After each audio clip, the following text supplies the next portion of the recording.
Street racing is deadly and illegal, and it's increasingly taking place all across Los Angeles. Now there's a growing law enforcement effort to stop this dangerous trend. CBS 2 had exclusive access to a new LAPD anti-street racing task force. My grandma was like the most loving person. She spoiled us to death.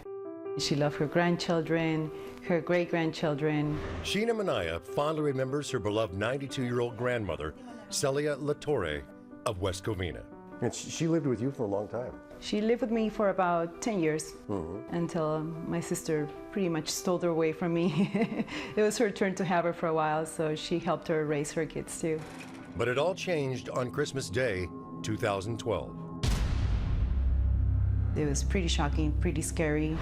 Witnesses reported seeing two cars racing on this long, wide, residential West Covina street. As seen here on home security video, one of the drivers didn't stop at the sign and slammed into the minivan carrying Celia and her son. The high-speed impact so severe, it threw Celia from the minivan and left her fatally injured on the curb. Her son was seriously injured. The minivan destroyed. We saw the van that it was them, and we just went crazy. We have a zero tolerance towards street racing.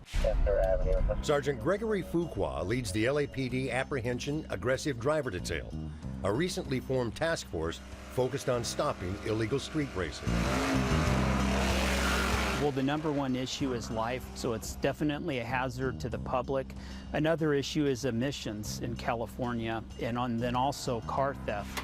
Not only vehicles, but vehicle parts. CBS 2 obtained exclusive access to the special unit. Their goal is to find and prevent potential street racing before it happens. Why are you going so fast? On just one evening out on patrol, officers made 4 arrests for speeding and reckless driving, 3 citations for modified emissions, and 2 citations for modified exhausts. And while you may think street racing gatherings are all fast and furious like the movie, just give me a signature in the box. The reality is less dramatic.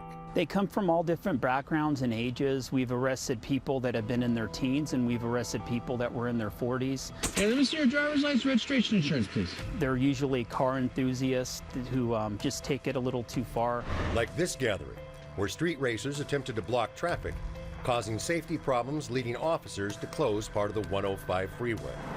And increasing incidents ending in crashes like these in Paramount, Sunland, Compton, and Commerce. Mary Zebra 200, Roger, we're in the area.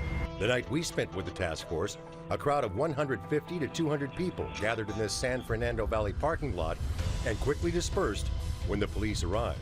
Street racing in the city of Los Angeles is illegal, no matter where it is.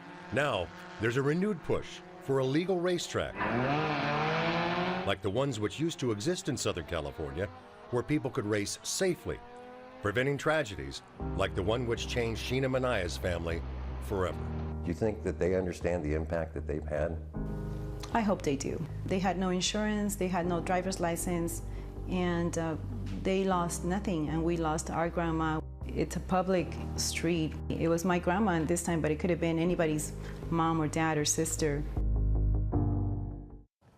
Both drivers in the street racing crash were convicted only of DUI. In the past years, the Southland was home to dozens of drag strips, but these days, the only places you can legally race a streetcar is at the tracks in Irwindale and Fontana.